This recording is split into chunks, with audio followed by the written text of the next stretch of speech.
when a mute cowboy hires a desperate Mexican woman to care for his dying mother in the harsh Wyoming Territory of 1867. Neither expects the quiet stranger to become the voice his heart has been searching for. But will love be enough to overcome the prejudice and self-doubt that threatens to tear them apart forever? The gunshot cracked across the frozen Wyoming morning like thunder, sending a flock of crows bursting from the bare cottonwood trees.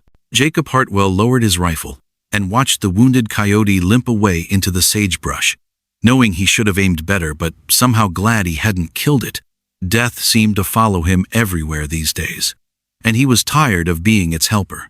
The November wind of 1867 bit through his worn leather coat as he walked back toward the small log cabin that sat like a lonely island in the endless sea of prairie grass. Smoke curled from the chimney, a thin gray line against the pale sky that told him his mother was still alive, still fighting the sickness that had been eating away at her lungs for months. Jacob's boots crunched through the frost-covered grass as he approached the cabin. Each step felt heavier than the last, weighted down by the knowledge of what waited inside. His mother, Catherine Hartwell, lay propped up in the bed he had built for her with his own hands, her breathing shallow and raspy, her once bright eyes now dulled by pain and the medicines Dr. Brennan brought from town. The cabin door creaked as he pushed it open, and the warmth hit his face like a gentle slap. Mrs. Henderson looked up from where she sat beside his mother's bed, her weathered hands folded in her lap, worry etched in every line of her face. "She's been asking for you," Mrs. Henderson said softly, her voice carrying the weight of bad news. "Been calling your name for the past hour." Jacob set his rifle against the wall and pulled off his hat, running his fingers through his dark hair. He had learned long ago that words were dangerous things, capable of hurting people you loved without meaning to. Better to stay quiet, to keep the sharp edges of his thoughts locked away where they couldn't cut anyone. He walked to his mother's bedside and knelt down, taking her thin hand in his calloused one. Catherine's eyes fluttered open, and she smiled when she saw him. The same smile that had comforted him through childhood nightmares and teenage heartbreak. "Jacob," she whispered, her voice barely stronger than the wind outside. "I had the strangest dream. I was young again, dancing with your father at the harvest festival. Do you remember how he used to make me laugh?" Jacob nodded, squeezing her hand gently. He remembered everything about his father, the way he could make anyone smile with just a few words, the way he had filled every room with warmth and laughter. Jacob had inherited his father's strong hands and steady heart, but the gift of easy conversation had died with the man who gave it. "Mrs. Henderson has been so kind," Catherine continued, her breathing labored.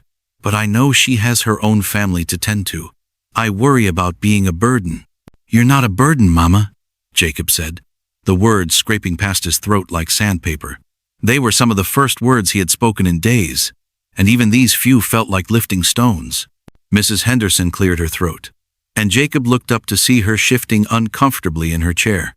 "Jacob, I need to talk to you about something. Outside, if you don't mind." Jacob felt his stomach drop.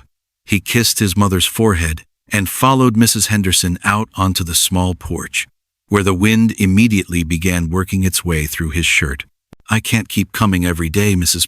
Henderson said without preamble, her voice heavy with guilt. "My youngest boy has taken sick, and with winter coming on, I need to be home to help with the harvest. I'm sorry, Jacob, I truly am." Jacob nodded, understanding flooding through him even as panic began to build in his chest. He had known this day would come, had seen it in the way Mrs. Henderson's visits had grown shorter, the way she kept glancing toward her own home across the valley. "What am I supposed to do?" he asked, the question torn from somewhere deep inside him. "I can't leave her alone, but I can't stay here all day either. The cattle need tending, and without the money from selling them, there might be someone—" "Mrs. Henderson said quickly, as if she had been thinking about this for days. "That new girl at the boarding house in town, Elena Martinez. She's been looking for work, and Mrs. Keating says she has a gentle way with sick folks. She helped nurse old Mr. Peterson through the fever last month." Jacob frowned. He had heard about the Mexican girl who had arrived in Cheyenne a few weeks ago, traveling alone and asking for work.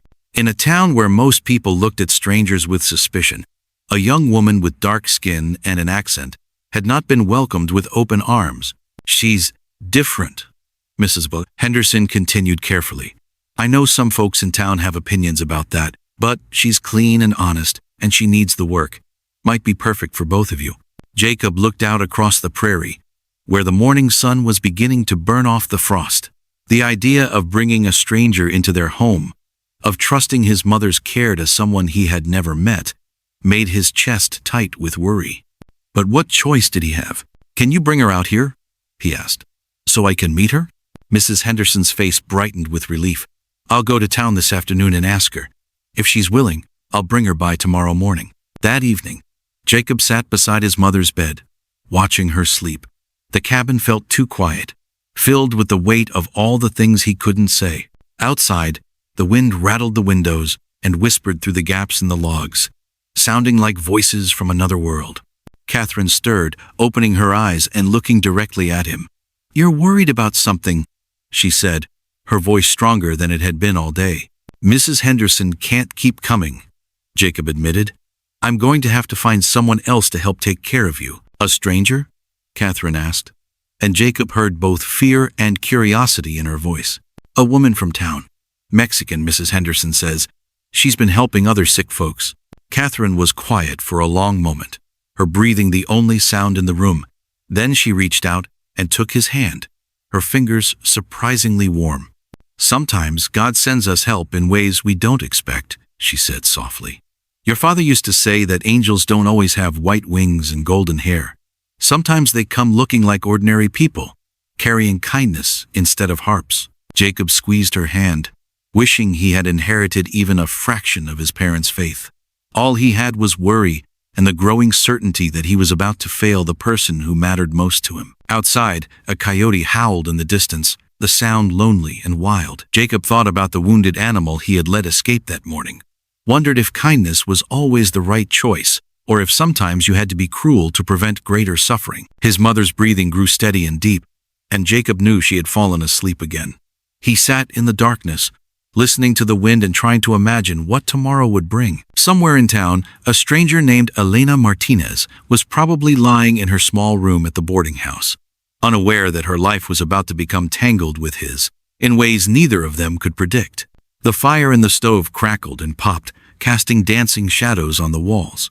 Jacob closed his eyes and tried to picture what this Elena might look like, what her voice might sound like, whether she would be kind to his mother or simply see her as another job to be endured. Morning would come soon enough, bringing with it answers to questions he wasn't sure he wanted to ask. But for now, he sat in the quiet cabin, holding his mother's hand and listening to the wind tell its stories to the empty prairie. The sun was barely an orange smudge on the horizon when Jacob heard the sound of horses approaching the cabin. He had been awake for hours, pacing the small room like a caged animal, checking and rechecking his mother's breathing, straightening things that didn't need straightening.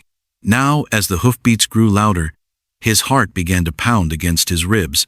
Through the window, he watched Mrs. Henderson dismount from her old mare, then turned to help down a smaller figure from the second horse. The woman who stepped onto the frost-covered ground moved with careful grace, her dark skirts brushing against her boots as she looked up at the cabin. Even from a distance, Jacob could see that she was young, probably not much older than 20, with black hair braided simply, and clothes that were clean but clearly mended more than once. Jacob opened the door before Mrs. Henderson could knock, and found himself face to face with Elena Martinez. She was shorter than he had expected, the top of her head barely reaching his shoulder, but there was something about the way she held herself that made her seem taller. Her dark eyes met his directly, without the fear or pity he had grown accustomed to seeing in people's faces. "Mr. Hartwell," she said, her voice carrying the faintest accent that made his name sound like music. "Mrs. Henderson tells me your mother needs care. I would be honored to help." Jacob studied her face, searching for signs of judgment or false sympathy, but found only honest concern. She didn't flinch when he didn't immediately respond, didn't try to fill the silence with nervous chatter the way most people did. Instead, she waited patiently, her hands folded in front of her, as if she understood that some people needed time to find their words. "She's very sick," Jacob said finally, his voice rough from disuse. "Might not get better." "I understand," Elena replied. "I've cared for sick people before. Sometimes helping them be comfortable is more important than making them well. Mrs. Henderson stepped forward, breaking the tension. Why don't we go inside so Elena can meet Catherine? She's been awake since dawn, asking about when you'd be back. The cabin felt smaller with 3 people in it, and Jacob found himself hyper-aware of every sound. The scrape of boots on the wooden floor, the rustle of Elena's skirts, the wheeze of his mother's breathing from the bed in the corner. Catherine had propped herself up on her pillows, and Jacob could see she had tried to smooth her gray hair and straighten her nightgown. "Mama," Jacob said, his voice gentler than it had been outside. "This is Elena Martinez. She's come to see about helping take care of you." Elena approached the bed slowly, her movements careful and deliberate. "Good morning, Mrs. Hartwell. I'm Elena. Mrs. Henderson tells me you've been feeling poorly." Catherine's eyes brightened at the sound of Elena's voice. "You're very young to be taking care of sick old women," she said, but there was warmth in her tone, not criticism. "My grandmother always said that caring for people isn't about age. It's about heart," Elena replied, settling into the chair beside the bed. "May I ask how you've been feeling today?" As Catherine began to describe her symptoms, the pain in her chest, the way her breathing felt like drowning on dry land, Jacob watched Elena's face carefully. She listened with complete attention, occasionally asking gentle questions, never interrupting or rushing. When Catherine mentioned that she hadn't been able to keep food down for days, Elena's brow furrowed with concern. "Have you been drinking enough water?" Elena asked. "Sometimes when we're sick, we forget to drink, and that makes everything worse." "Water tastes like metal," Catherine admitted. "Everything tastes wrong." Elena nodded knowingly. "I know some ways to help with that. Tea made from certain herbs can settle the stomach and make water taste better. And there are foods that are easier to keep down when you're not feeling well." Jacob felt something loosen in his chest as he watched the 2 women talk. Elena's questions were gentle but thorough, and she seemed to understand things about his mother's illness that he hadn't even noticed. More importantly, Catherine was responding to her in a way she hadn't responded to anyone in weeks, with interest, and something that looked almost like hope. "I'd like to try working with you," Elena said after they had talked for nearly an hour. "If you're willing to have me, I could come every morning and stay until evening, help with meals and medicines, and just keep you company." Catherine reached out and took Elena's hand, her thin fingers wrapping around the younger woman's wrist.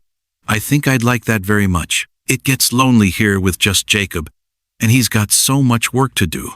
Jacob felt heat rise in his cheeks at his mother's words, but Elena didn't seem to judge him for not being able to do everything himself. Instead, she squeezed Catherine's hand gently. "Taking care of someone who's sick is hard work," she said. "Nobody should have to do it alone." Mrs. Henderson cleared her throat. "Well, if that's settled, I should probably head back to town. Elena, do you want to come with me today to get your things, or would you prefer to start tomorrow?" Elena looked at Catherine, then at Jacob. "If it's all right with you, I'd like to start now. I could go back to town tonight and bring my things tomorrow morning." Jacob nodded, not trusting his voice. He wasn't sure if what he was feeling was relief or terror, but he knew there was no other choice. His mother needed help, and Elena seemed genuinely willing to provide it. After Mrs. Henderson left, the cabin felt different, smaller, but somehow warmer. Elena moved around the space with easy confidence, examining the medicines Dr. Brennan had left, checking the water bucket, looking through the few cooking supplies Jacob had managed to keep stocked. "Do you have any fresh vegetables?" she asked, not looking at him directly. "Or herbs growing nearby?" Jacob shook his head. "I'm not much of a gardener. There's a general store in town, but I don't get there often." "That's all right," Elena said, still moving around the cabin. "I noticed some wild plants growing near the creek on the way here. If you don't mind, I could gather some tomorrow. They might help with your mother's appetite." Jacob watched her work, fascinated by the way she seemed to see possibilities where he saw only problems. She had only been in the cabin for 2 hours, but already she was planning improvements, thinking of ways to make his mother more comfortable. "Why are you doing this?" he asked suddenly, the question torn from somewhere deep inside him. Elena paused in her examination of the medicine bottles and looked at him directly. "What do you mean? You don't know us. You could probably find easier work in town. Why come out here to take care of a dying woman?" Elena was quiet for a long moment, her dark eyes studying his face. "Because everyone deserves to be cared for when they're sick," she said finally. And because I know what it's like to be alone and afraid. Something in her voice made Jacob want to ask more questions. But before he could find the words, Catherine called out from the bed. Elena dear, could you help me sit up? I'd like to try drinking some water. Elena hurried to the bedside, gently supporting Catherine as she helped her into a more upright position. Jacob watched as she held the cup to his mother's lips, patient and steady, as Catherine took tiny sips. There, Elena said softly. That's better. Small sips are easier. Catherine smiled, and Jacob realized it was the first genuine smile he had seen from her in weeks. You have gentle hands, she said. Reminds me of my own mother. Tell me about her, Elena said, settling back into the chair beside the bed. As Catherine began to talk about her childhood, her voice growing stronger with each word, Jacob found himself really listening to his mother's voice for the first time in months. Elena had somehow unlocked something in her, a willingness to remember good times instead of dwelling on present pain. Outside, the sun was beginning to set, painting the prairie in shades of gold and orange. Jacob realized that for the first time in weeks, he hadn't spent the entire day worrying about his mother. Elena's presence had created a kind of peace in the cabin, a sense that everything might actually be all right.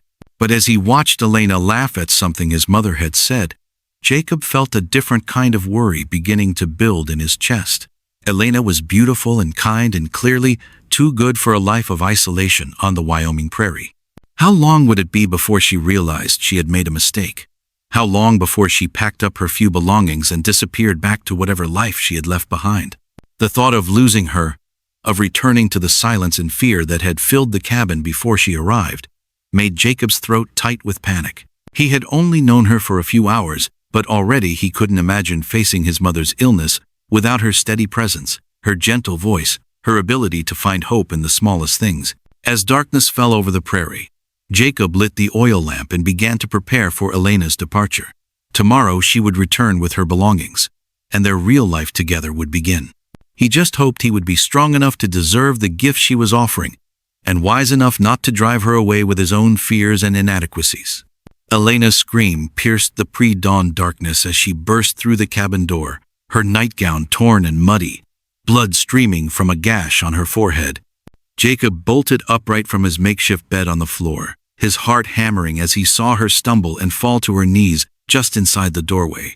What happened? He demanded, rushing to her side as Catherine stirred weakly in her bed. Men, Elena gasped, her chest heaving as she fought for breath. 3 of them. They were waiting outside the boarding house when I went to get my things. They said Mexican women didn't belong in Cheyenne. Jacob felt rage explode in his chest like a gunshot.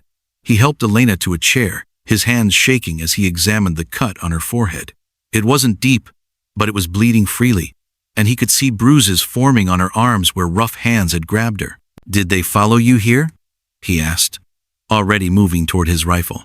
I don't think so, Elena whispered, accepting the damp cloth he pressed to her wound. I ran through the woods, stayed off the main trail. But Jacob, they took my bag. Everything I own was in there. Catherine's voice came from the bed, thin but angry. Who were they, child? Did you recognize any of them? Elena shook her head, then winced at the movement. Strangers. Railroad workers, maybe. They smelled like whiskey and tobacco. Jacob paced the small cabin like a caged wolf, his mind racing. The railroad had brought all kinds of men to Cheyenne, some decent, others looking for trouble. He had seen how some of them looked at anyone who wasn't white, heard their ugly words in the saloon on the few occasions he had gone to town. You're staying here, he said firmly. They won't bother you on my property. Jacob, I can't impose on you like that, Elena protested, but her voice was shaky with exhaustion and fear. It's not imposing, Catherine said before Jacob could respond. It's practical.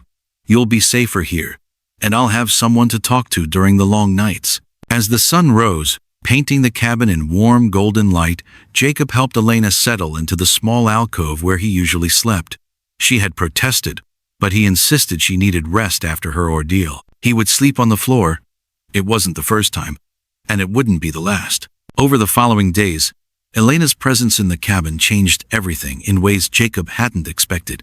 She moved quietly around the space, but her movements were purposeful and graceful. She had a way of humming softly while she worked, that made even the most mundane tasks seem pleasant. When she helped his mother drink her medicine, she would tell stories about her childhood in New Mexico, her voice painting pictures of desert sunsets and mountain streams. "My grandmother used to say that healing starts in the heart," Elena told Catherine one afternoon as she braided the older woman's hair. She said that when people feel loved and valued, their bodies remember how to fight. Jacob watched from the doorway, fascinated by the transformation in his mother. Catherine's cheeks had more color than they'd had in weeks, and she was eating small amounts of the soup Elena made from wild herbs and vegetables from the neighbors' gardens. But it was the way Elena looked at him that made Jacob's chest tight with unfamiliar feelings.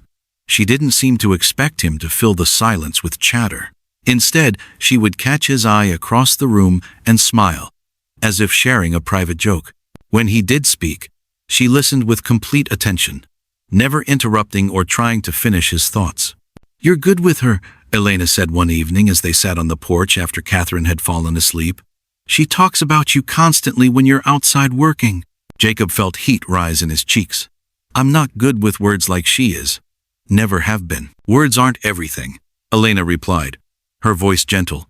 "The way you built that special bed for her, the way you check on her breathing at night when you think no one is watching, those things say more than any speech." They sat in comfortable silence, watching the stars emerge in the darkening sky. Jacob found himself stealing glances at Elena's profile, the way the lamplight from inside the cabin caught the shine in her dark hair. "Elena," he said suddenly, "why did you really come to Cheyenne? You could have stayed in New Mexico, found work there." Elena was quiet for so long that Jacob thought she wouldn't answer. Then she spoke, her voice barely above a whisper. "I was engaged to be married, to a man my father chose. A good man," everyone said, "wealthy and respected." Jacob felt his stomach drop, but he forced himself to listen. "The night before the wedding, I realized I couldn't go through with it. Not because he was cruel, but because he saw me as property, something to be managed and controlled. I wanted to be valued for who I was, not just for what I could do for him." She turned to look at Jacob directly. "So I ran. I took what little money I had saved and rode north, looking for a place where I could make my own choices." "And you found Cheyenne?" Jacob said. Elena laughed, but there was no humor in it. "I found a town full of men who see me as either a threat or a conquest.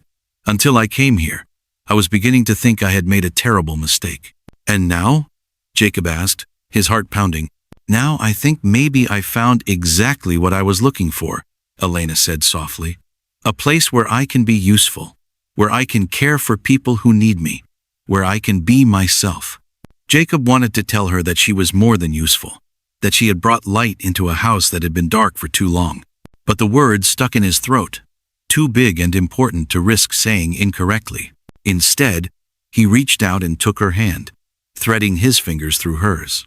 Elena's skin was warm and soft, and she didn't pull away. "I'm glad you came," he said simply, and saw her smile in the darkness. Inside the cabin, Catherine coughed softly in her sleep, and both Jacob and Elena turned toward the sound. They had created something together in this small space, not just a place for his mother to heal, but a pocket of peace in a world that often seemed determined to tear people apart. As they stood to go inside, Elena squeezed Jacob's hand. "Thank you," she said, "for giving me a chance when no one else would." Jacob wanted to say that she was the one doing them a favor, that she was saving his mother's life and possibly his own. But the words were too large, too complicated for his limited vocabulary. Instead, he squeezed her hand back and followed her into the warm cabin, where his mother slept peacefully for the first time in months, and where tomorrow would bring new challenges and new reasons to be grateful for the quiet strength of the woman who had chosen to stay. The next morning brought unexpected visitors. Jacob was outside chopping wood when he heard the sound of horses approaching. He looked up to see 3 men riding toward the cabin, their faces hard and unfriendly. His stomach dropped as he recognized one of them, Tom Bradley, a railroad foreman who had a reputation for causing trouble. "That's her," Bradley said, pointing toward the cabin where Elena had just appeared in the doorway.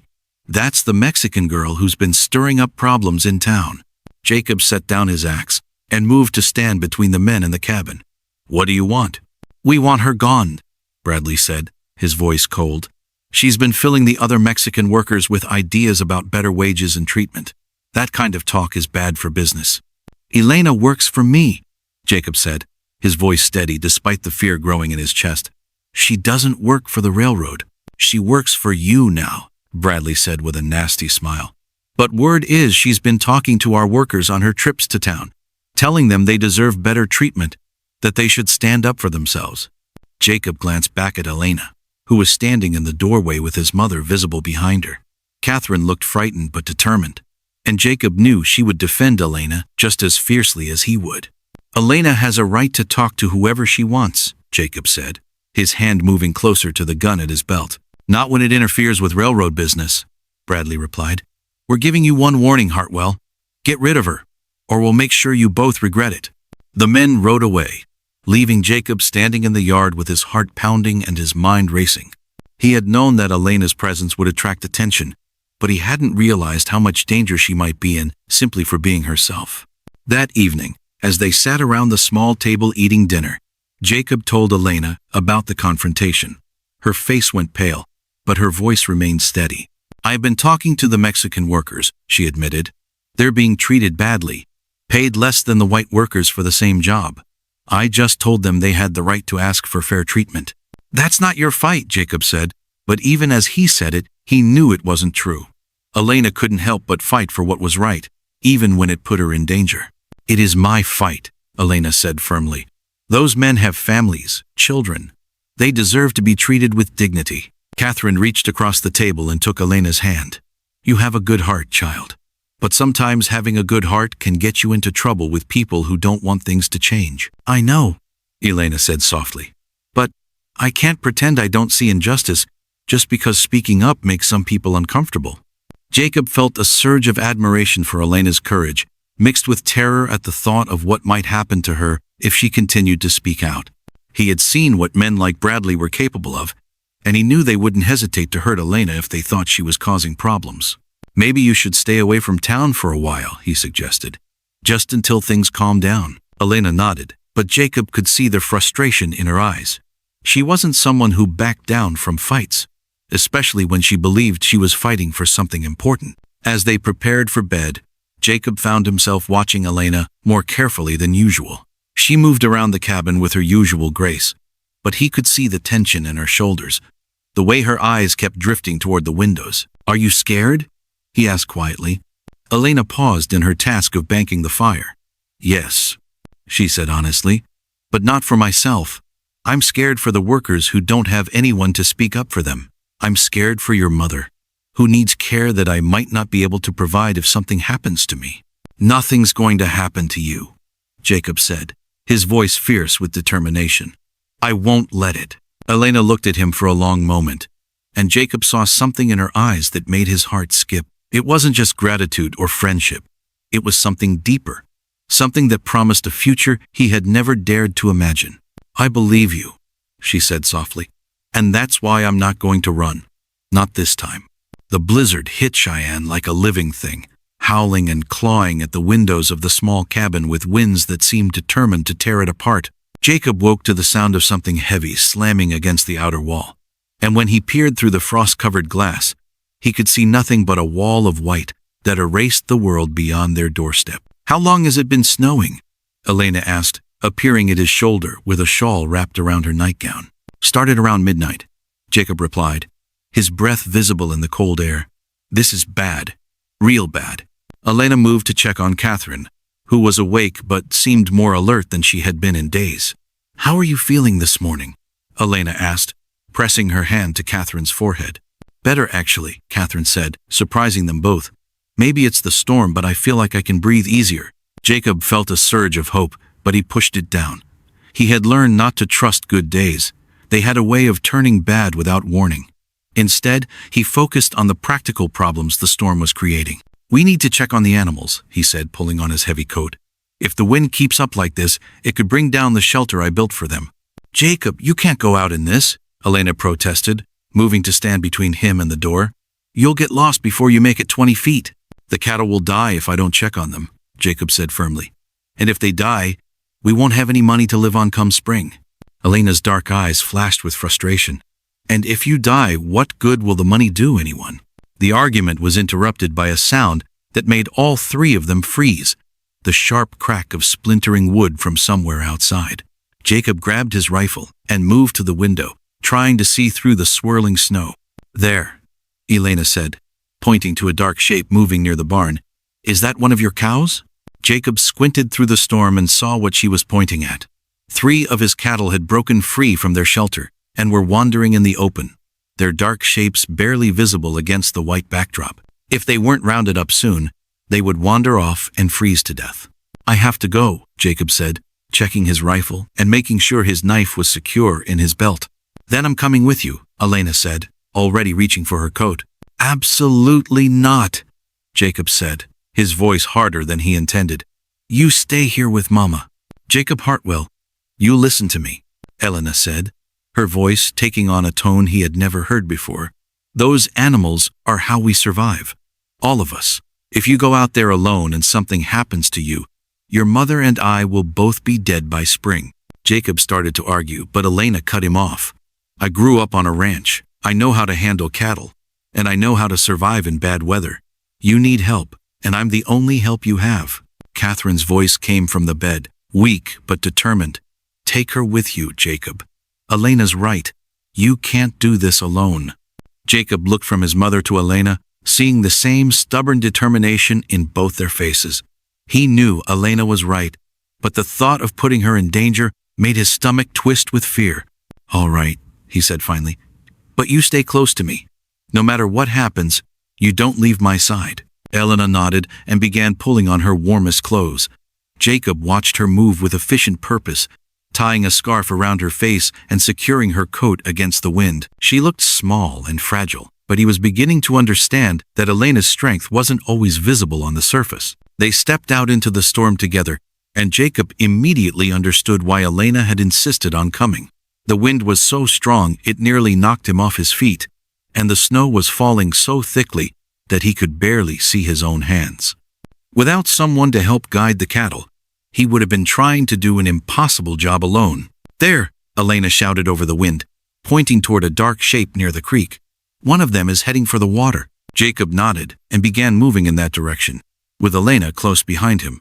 The snow was already knee-deep in places, and each step was a struggle, but Elena kept pace with him, her hand occasionally touching his back to let him know she was still there.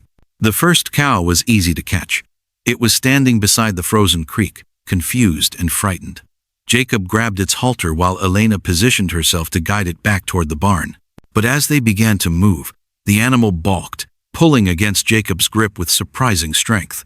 It's scared, Elena called out, moving to the cow's other side.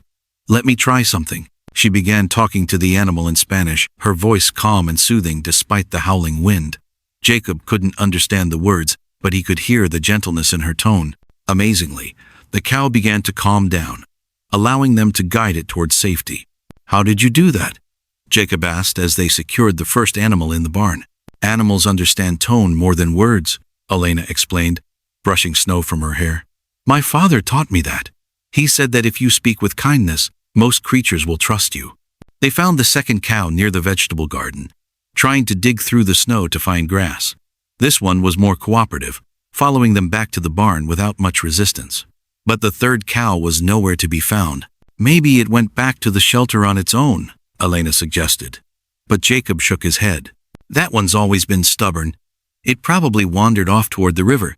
They spent another hour searching through the storm, calling for the missing animal, and following tracks that kept getting covered by fresh snow. Jacob was beginning to worry that they would have to give up when Elena grabbed his arm. Listen, she said. Through the wind, Jacob could hear a faint lowing sound coming from somewhere to their left. They followed the sound and found the cow stuck in a snowdrift, its legs buried so deep it couldn't move. We'll have to dig it out, Jacob said. But Elena was already kneeling beside the animal. Poor thing, she murmured, running her hands along the cow's neck. You're scared, aren't you? Don't worry. We'll get you out of here. Together, they dug through the snow with their hands, working as fast as they could while the storm raged around them. Jacob's fingers were numb with cold, but Elena never stopped talking to the trapped animal, her voice steady and reassuring.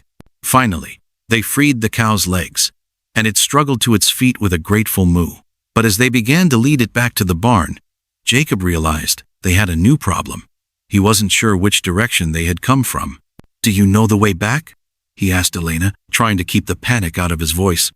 Elena looked around, studying the white landscape. "I think so," she said, but Jacob could hear the uncertainty in her voice. They began walking what they hoped was the right direction, but after several minutes, Jacob realized they were lost. The storm had erased all familiar landmarks, and every direction looked the same. "We need to find shelter," he said, his voice tight with worry. "If we keep wandering around out here, we'll freeze to death." Elena nodded, her face pale with cold and exhaustion. "There," she said, pointing to a dark shape in the distance. "Is that a building?" Jacob squinted through the snow and saw what looked like the old root cellar he had built years ago. It wasn't much, but it would protect them from the wind until the storm passed. They made their way toward the shelter, fighting against the wind with every step. The cow followed reluctantly, probably sensing that they were heading toward safety. By the time they reached the root cellar, all three of them were exhausted and half frozen. The cellar was small and dark, but it was warm compared to the storm outside. Jacob used his knife to cut some rope from his belt, tying the cow securely so it couldn't wander off again. Then he sat down beside Elena, both of them shivering as they tried to warm up. "Are you all right?" he asked, studying her face in the dim light. Elena nodded, but Jacob could see she was shaking with cold. Without thinking, he put his arm around her shoulders, pulling her close to share his body heat. She leaned into him gratefully, and Jacob felt something warm spread through his chest that had nothing to do with temperature. "Thank you," Elena said softly, "for bringing me with you, for trusting me to help." "Thank you for insisting on coming," Jacob replied. "I couldn't have done this alone."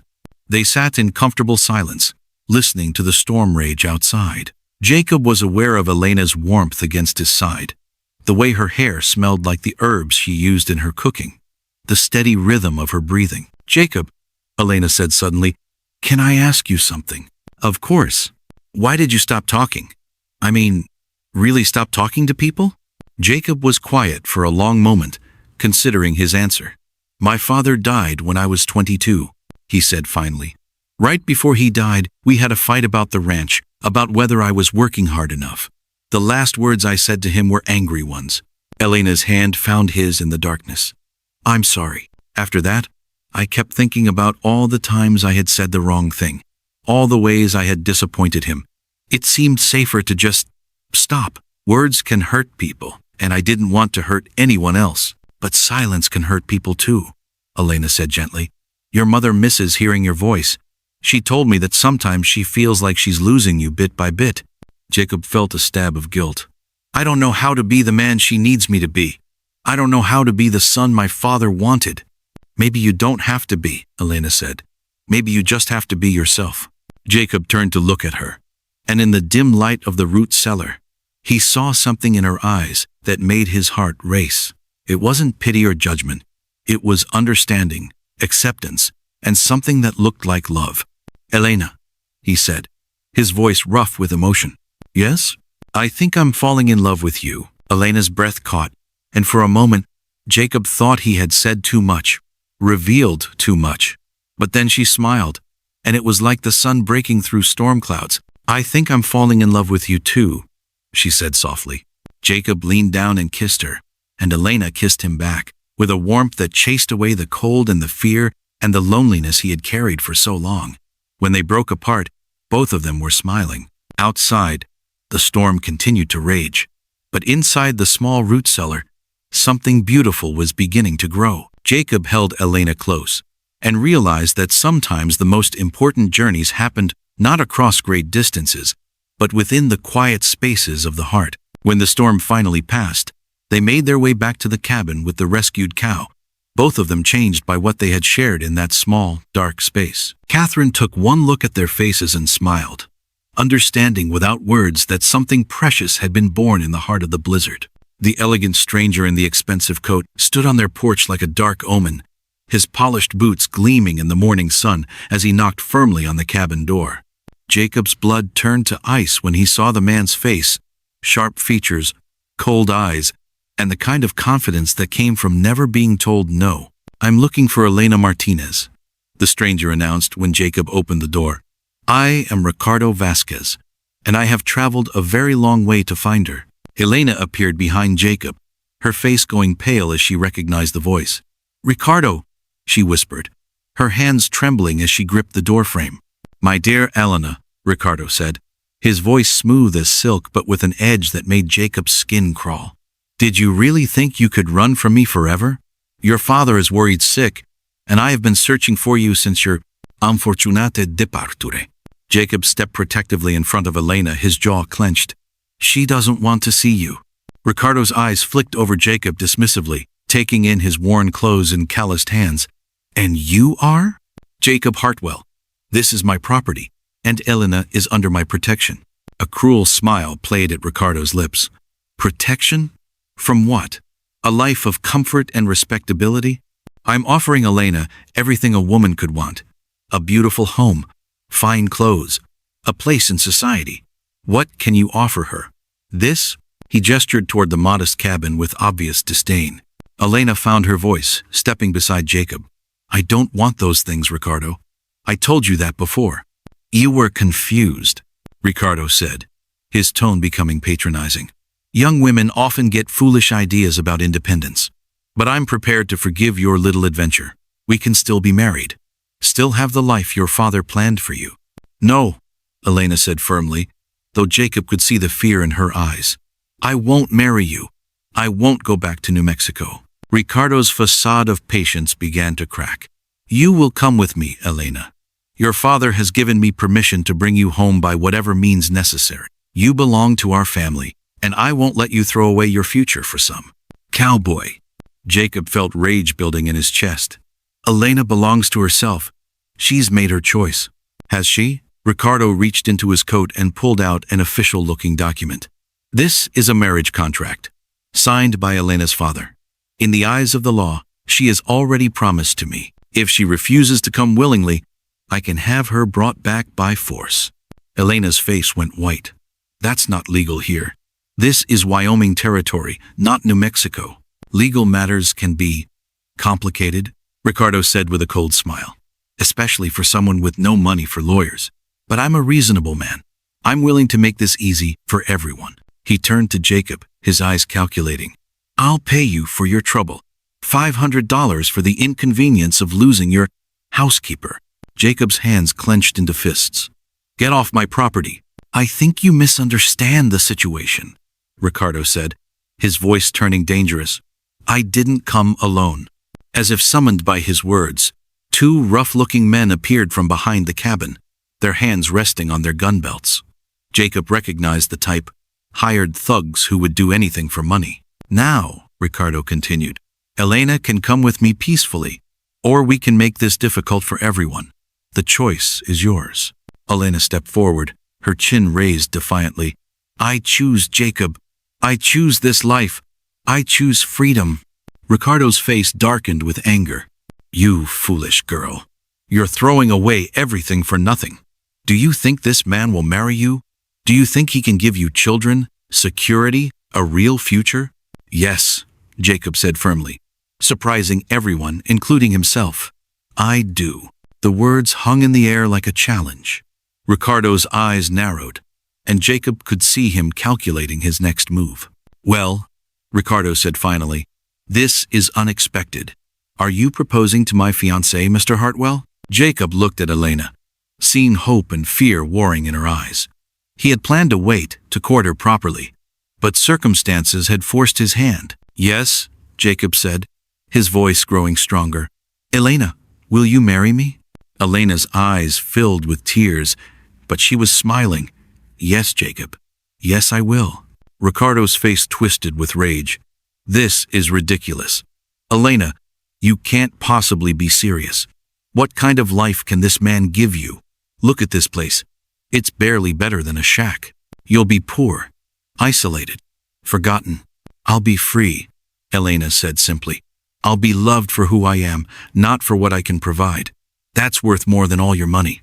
"Love?" Ricardo laughed bitterly. "Love doesn't put food on the table or clothes on your back.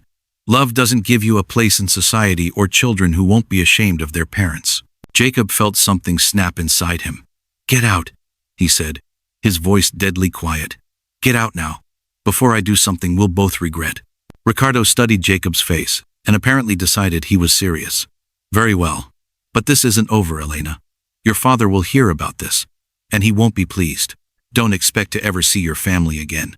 Elena flinched as if she'd been slapped, but she didn't back down. "If they can't accept my choice, then they were never really my family." Ricardo turned to leave, then paused. "You have 24 hours to change your mind. After that, I return to New Mexico, and you'll be dead to everyone who ever cared about you." The three men rode away, leaving Jacob and Elena standing on the porch, both shaking with adrenaline and emotion.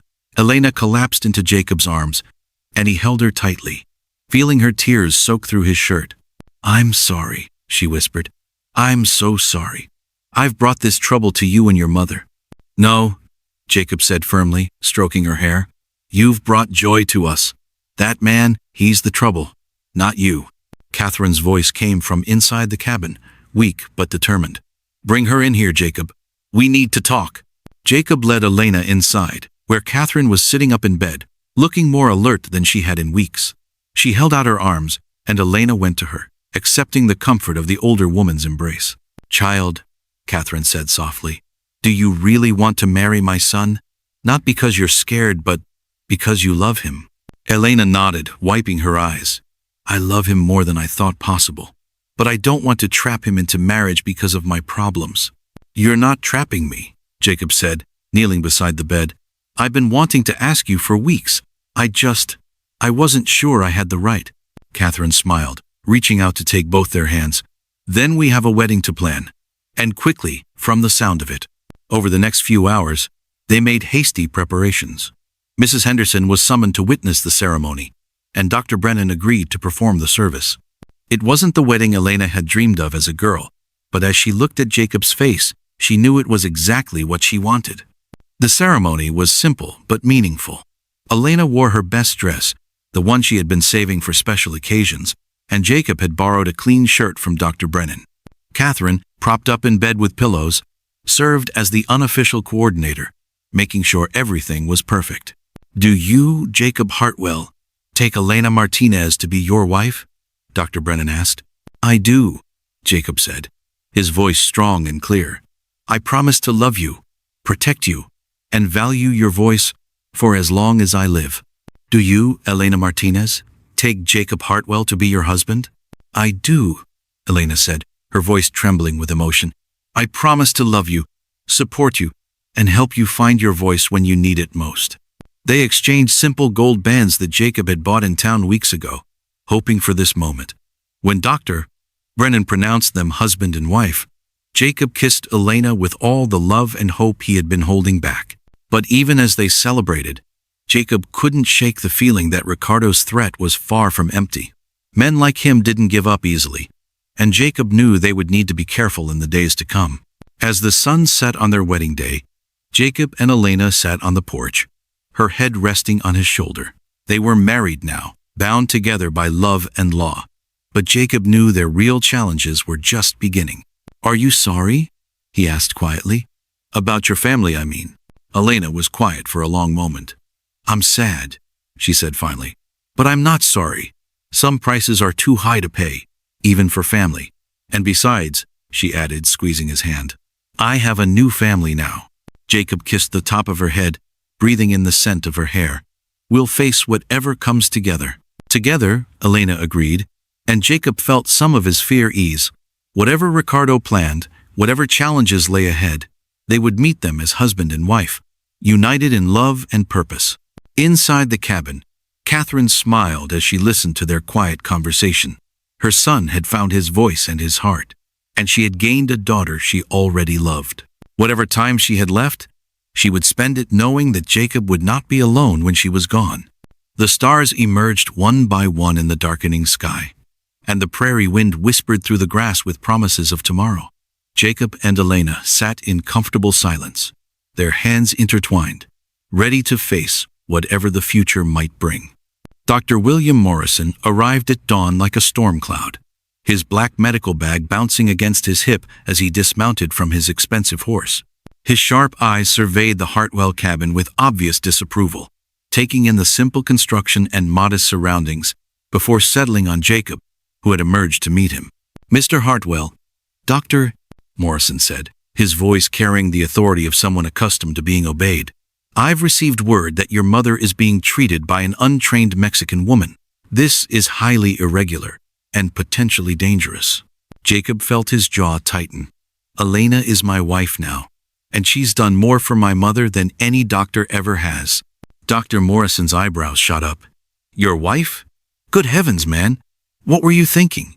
This woman has no medical training, no understanding of proper procedures. She could be doing your mother irreparable harm." "She's helping her get better," Jacob said firmly, but he could hear the doubt creeping into his own voice. What if Dr. Morrison was right? What if Elena's remedies were actually making his mother worse? "Let me examine the patient," Dr. Morrison said, pushing past Jacob toward the cabin. "We'll see what damage has been done." Inside, Elena was helping Catherine drink a cup of herbal tea, her movements gentle and patient. She looked up as Dr. Herbal Tea and On Today shine. Morrison entered, and Jacob saw her face go carefully blank, the expression of someone preparing for attack. "Mrs. Hartwell," Dr. Morrison said, setting his bag on the table with authority. "I'm Dr. Morrison. I've come to assess your condition and provide proper medical care." Catherine looked from the doctor to Elena, confusion and worry evident in her eyes. "But Elena has been taking wonderful care of me. I feel better than I have in months." "I'm sure you believe that," Dr. Morrison said condescendingly, "but feelings can be deceiving. Now, let me examine you properly." What followed was the most uncomfortable hour of Jacob's life. Dr. Morrison questioned everything Elena had done, from the herbs she brewed to the way she had arranged Catherine's bedding. He poked and prodded Catherine with cold efficiency, making notes in a leather journal and shaking his head disapprovingly. "The patient shows signs of improvement," he admitted grudgingly. "But that's likely due to the natural progression of the disease rather than any treatment. These folk remedies," he said, gesturing dismissively at Elena's carefully prepared medicines, "are at best useless, at worst dangerous." Elena's voice was steady, but Jacob could see the hurt in her eyes. "Could you tell me what specifically concerns you about the treatments? I'd like to understand." Dr. Morrison looked at her as if she were a child who had spoken out of turn. "My dear girl, you wouldn't understand the complexities of medical science. These are matters for trained professionals, not for people like you." Jacob felt anger surge through him. "People like her? What's that supposed to mean?" "I mean, no offense, Dr. Forey," Morrison said, though his tone suggested otherwise. "But we must be realistic about the limitations of education and breeding. This woman may mean well, but she simply doesn't have the background to understand proper medical care." "She's kept my mother alive and comfortable for months," Jacob said, his voice rising. "She's done more good than any doctor I've ever met." "Temporary comfort is not the same as proper treatment," Dr. Morrison replied. "I recommend immediate transfer to a proper medical facility. There's an excellent sanitarium in Denver that specializes in cases like this." Catherine's voice came from the bed, weak but determined. "I don't want to go to Denver. I want to stay here with my family." "Mrs. Hartwell," Dr. Morrison said, his tone becoming patronizing, "I understand your attachment to familiar surroundings, but we must think about what's best for your health." "What's best for my health is being surrounded by people who love me," Catherine replied, her voice growing stronger. "Elena has shown me more kindness and care than I ever expected. She's not just treating my body, she's healing my spirit." Dr. Morrison's face darkened. "Mrs. Hartwell, I must insist that you listen to medical reason rather than sentiment. This woman," he gestured at Elena, "is not qualified to make decisions about your care." "Then what about me?" Jacob asked.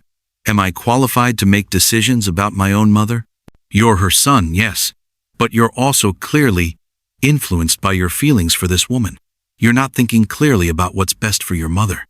Elena had been quiet throughout the exchange, but now she spoke up. "Dr. Morrison, what would you recommend for Mrs. Hartwell's care?" "Complete rest, proper nutrition, and medications that can only be obtained through qualified medical channels, not herbs and folk remedies." "And if she doesn't want to leave her home?" Dr. Morrison's patience was clearly wearing thin. "Then she'll likely die." and it will be partly due to inadequate care from unqualified personnel. The words hit the room like a physical blow. Catherine gasped. Elena flinched, and Jacob felt the world tilt beneath his feet. "Get out," Jacob said, his voice deadly quiet. "I beg your pardon?" "Get out of my house," Jacob repeated, his voice growing stronger. "Get out now." "Dr." Morrison drew himself up to his full height. "Mr. Hartwell, I'm trying to help your family. Don't let pride and attachment cloud your judgment." "My judgment is perfectly clear," Jacob said, moving toward the door. "Elena has done more for my mother than you have in 5 minutes. She's treated her with respect and kindness, and she's helped her feel human again. That's worth more than all your medical degrees." "You're making a serious mistake," Dr. Morrison warned as he gathered his things. "When your mother's condition worsens, remember that you chose sentiment over science." After he left, the cabin felt heavy with doubt and fear. Catherine had tears in her eyes. Elena looked shaken, and Jacob felt the weight of responsibility crushing down on him. "What if he's right?" Elena whispered. "What if I'm doing more harm than good?" "Don't listen to him," Catherine said firmly. "That man sees sickness, not people. You see me, Elena. You see who I am, not just what's wrong with me." But Jacob could see that Dr. Morrison's words had planted seeds of doubt in Elena's mind. Over the next few days, she second-guessed every decision, questioned every treatment, and seemed to lose confidence in her own abilities. "Maybe I should stop," she told Jacob one evening as they sat on the porch. "Maybe I should let someone else take care of your mother." "Someone else like who?" Jacob asked. "Dr. Morrison? He'd put her in an institution and forget about her. But what if he's right about the medical training? What if I'm missing something important?" Jacob took her hands, feeling how cold they were. "Elena, look at me. Do you remember what my mother was like before you came?" Elena nodded. She was dying, not just from the sickness, but from loneliness and fear. She had given up hope, but you changed that. You gave her reasons to keep fighting, reasons to smile, reasons to believe that her life still had meaning. "That's not medicine," Elena said quietly. "Isn't it?" Jacob asked. "What good is keeping someone's body alive if their spirit is dead? You've been treating the whole person, not just the disease. That's something Dr. Morrison will never understand." Elena was quiet for a long moment. "I just don't want to fail her. I don't want to fail you." "You haven't failed anyone," Jacob said firmly. "You've saved us all." That night, Elena sat by Catherine's bedside, watching the older woman sleep peacefully. Catherine's breathing was steady, her color was good, and there was a peacefulness about her that hadn't been there before Elena's arrival. "She's right, you know," Catherine said softly, her eyes still closed. "That young man of yours. You have saved us all." Elena smiled, some of her confidence returning. "How are you feeling? Really feeling?" "Better than I have in months," Catherine replied, opening her eyes. "Not because the sickness is gone, but because I remember what it feels like to be cared for, to be valued. That's medicine too, Elena. Don't let anyone tell you otherwise." The next morning brought unexpected validation. Mrs. Henderson arrived with news that old Mr. Peterson, who had been treated by the town doctor for the same condition as Catherine, had died during the night. Dr. Morrison was treating him, Mrs. Henderson said quietly, following all the proper procedures, using all the right medicines, but Mr. Peterson just faded away. No fight left in him. Jacob and Elena exchanged glances. They both knew that Catherine's condition was just as serious as Mr. Peterson's had been. But she was still fighting, still finding reasons to smile. "Elena," Catherine said that afternoon, "I want you to teach me some of your grandmother's remedies. Not just for myself, but so I can help other people when I'm feeling stronger." Elena's eyes lit up. "You want to learn? I want to learn everything you can teach me. About healing, about caring for people, about seeing the person inside the sickness." As Elena began to share her knowledge, Jacob watched from the doorway and felt something settle in his chest. Dr. Morrison had tried to plant doubts, but he had actually strengthened their resolve. They were creating something new here, a way of caring for people that honored both body and spirit. "You know," Catherine said as Elena showed her how to prepare a particular tea, "I think this is what your grandmother would have wanted." Her knowledge passed down, helping people, growing stronger with each generation. Elena smiled, her confidence fully restored. I think you're right, and I think she would have liked you very much. Outside, the Wyoming wind whispered through the grass, carrying with it the scent of coming spring. Inside the cabin, three people who had found each other against all odds continued building something beautiful. A family bound not by blood alone, but by love, respect, and the shared commitment to care for one another. Dr. Morrison had challenged them, but in doing so, he had helped them discover something important, that healing was about more than just medicine. It was about hope, dignity, and the power of human connection. And in that, Elena was the finest doctor any of them had ever known. The letter arrived on a Tuesday morning that felt like the end of the world, carried by a grim-faced messenger who wouldn't meet Jacob's eyes as he handed over the official document. Elena's hands shook as she read the words that would change everything. By order of the Territorial Court, Elena Martinez Hartwell is commanded to appear for questioning regarding her legal status and marriage validity. They can't do this, Jacob said, his voice raw with disbelief as he read over Elena's shoulder. We're legally married. Dr. Brennan performed the ceremony. Elena's face had gone pale as winter snow. It's Ricardo.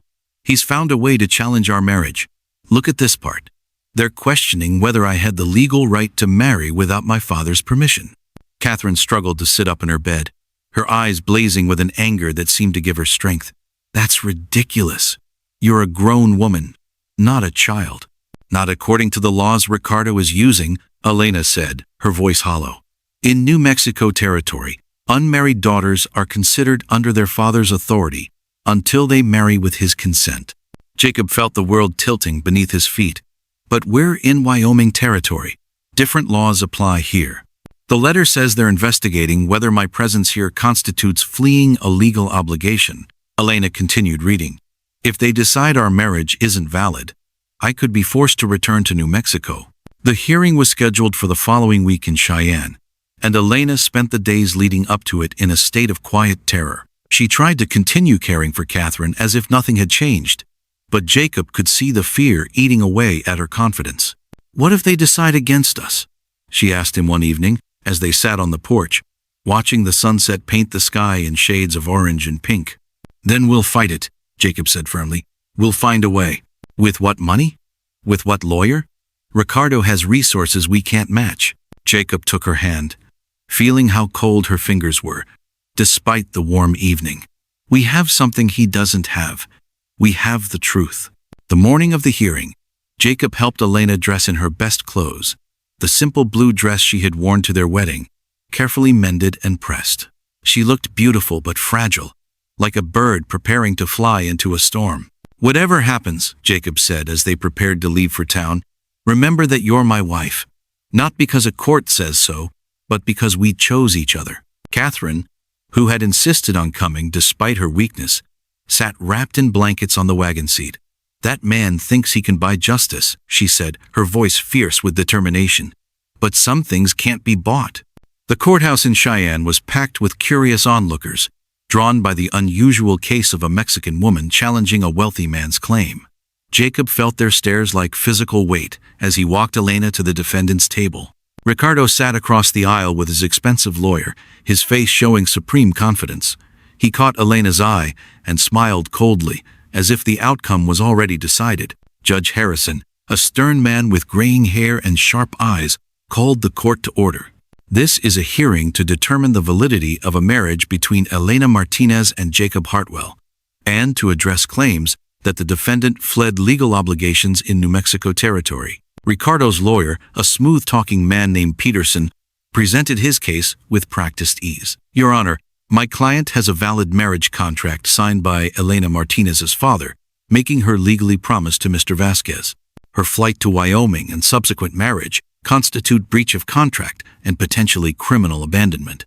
Objection, said Mr. Wells, the lawyer Jacob had managed to hire with his cattle money. Wyoming Territory recognizes no such contracts binding adult women against their will. But the question remains, Peterson continued, whether Miss Martinez had the legal right to enter into marriage without her father's consent, particularly given her existing obligations. The testimony that followed was like a nightmare. Witnesses testified about Elena's sudden departure from New Mexico, the distress it caused her family, and Ricardo's legal right to recover his promised bride. Then Elena was called to testify. Jacob watched her walk to the witness stand, her head high despite the fear he knew she was feeling. "Miss Martinez," Peterson began, "did you enter into a marriage contract with my client?" "I did not," Elena said clearly. "My father signed a document without my knowledge or consent." "But you were aware of the arrangement?" "I was told about it the day before the wedding. I was not consulted about my wishes." Peterson's voice turned mocking. "And your wishes were more important than your family's honor, your father's word, and my client's legal rights?" Elena's voice grew stronger.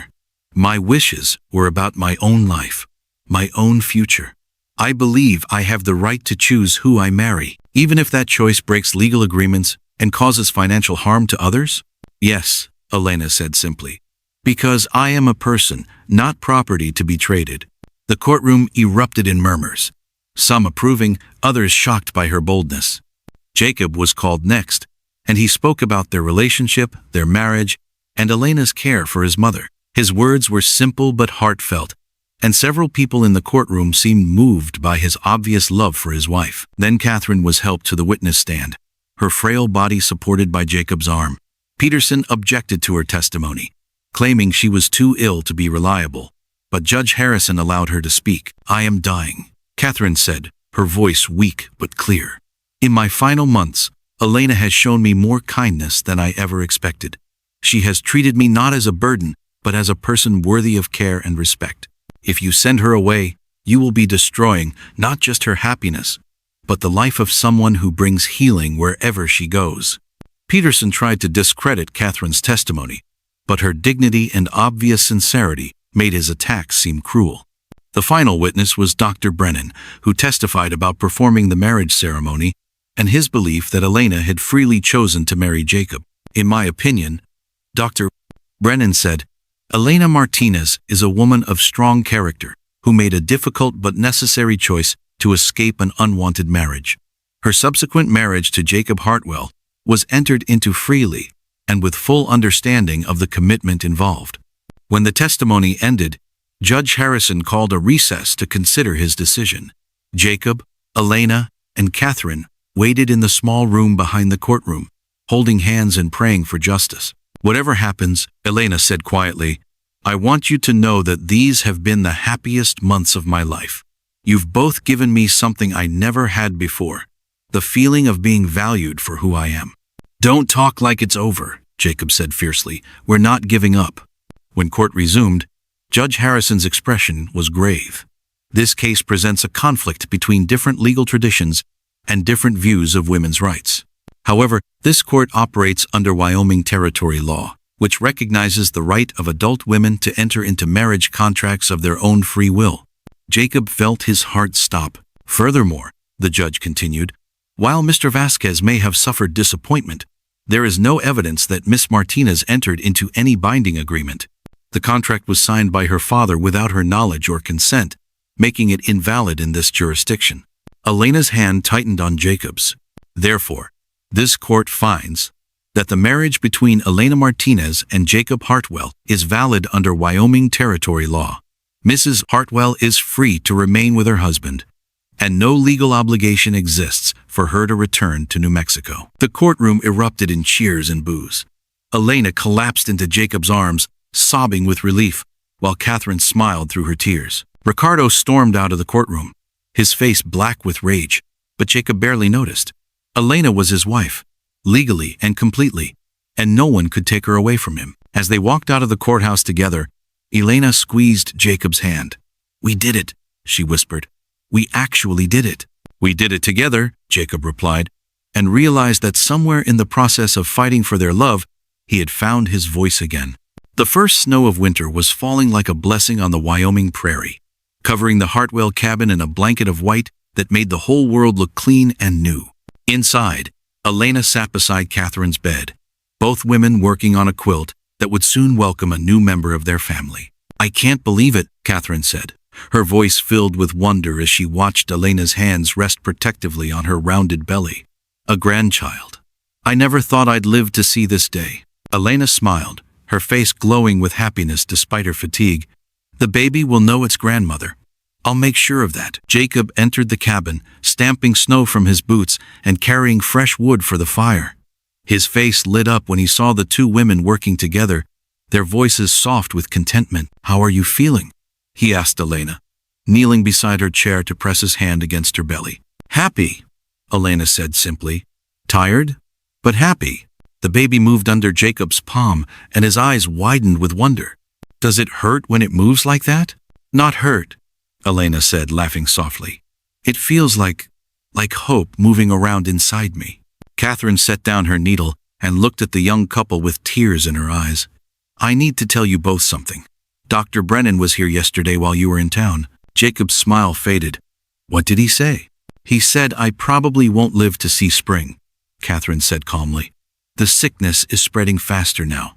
Elena's hand flew to her mouth. "No, you're getting better. You have to get better." "I have gotten better," Catherine said gently. "Not in my body, but in my spirit. These past months with you have been the best of my life. I've watched my son fall in love. I've gained a daughter, and now I know there will be a grandchild to carry on our family. That's more than I ever dared hope for." Jacob felt tears burning his eyes. "Mama, don't talk like that. You're going to get well." "Jacob," Catherine said, her voice firm but loving, "I need you to listen to me. I'm not afraid anymore. I'm ready. But I need to know that you and Elena will be all right without me." "We'll never be all right without you," Elena said, her voice breaking. "You're the heart of this family." "No," Catherine said, reaching out to take Elena's hand. "You are. You brought love back into this house, gave my son a reason to speak again, and now you're carrying the future in your body. I'm not the heart of this family. I'm just the one who got to see it being born." Over the following weeks, Catherine's condition worsened rapidly. Elena cared for her with fierce devotion, barely leaving her bedside except when Jacob insisted she rest. The approaching birth made it difficult for Elena to move around, but she refused to let anyone else take over Catherine's care. "She took care of me when I was afraid and alone," Elena told Jacob when he suggested getting help from town. "Now it's my turn to take care of her." One evening in late February, as a fierce wind howled around the cabin, Catherine called both Jacob and Elena to her bedside. "I want to give you something," she said, reaching under her pillow to pull out a small wooden box. "This was my mother's, and her mother's before that. It's not worth much in money, but it's worth everything in love." Elena opened the box to find a simple gold locket, worn smooth by generations of hands. Inside was a tiny painting of a woman who looked remarkably like Catherine. "She looks like you," Elena whispered. "And someday your daughter will look like you," Catherine said. That's how love continues, from one generation to the next. Elena fastened the locket around her neck, feeling the weight of history and hope against her skin. "I'll treasure it always, and I want you to have this," Catherine said, turning to Jacob and pressing something into his palm. It was his father's wedding ring, simple and strong. "Mama, I already have a wedding ring," Jacob said. "That's for your son," Catherine said. "When he's old enough to understand what love means, I want him to have something from his grandfather." Jacob's throat was too tight to speak, but he nodded, understanding. 3 days later, on a morning when the sun shone so brightly it made the snow sparkle like diamonds, Catherine passed peacefully in her sleep. Elena held one of her hands, Jacob held the other, and she died surrounded by the love she had waited her whole life to see. The funeral was small, but meaningful.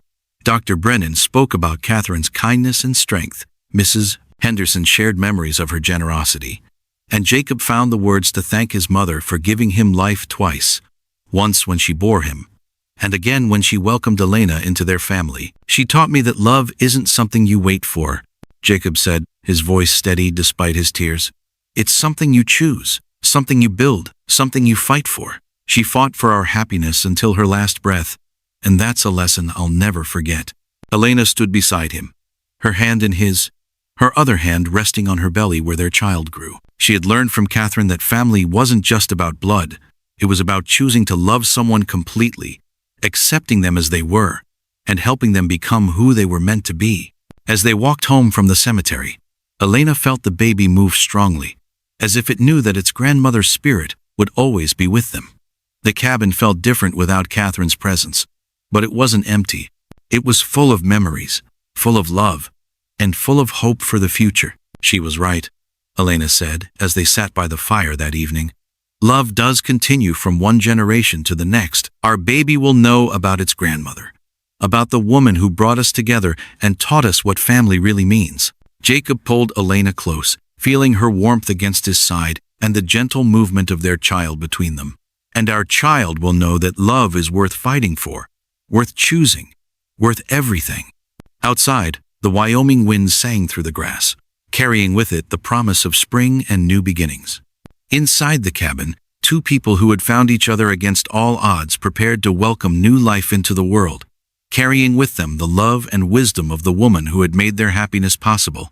The silent heart of Wyoming had learned to sing at last, and its song would echo through generations yet to come.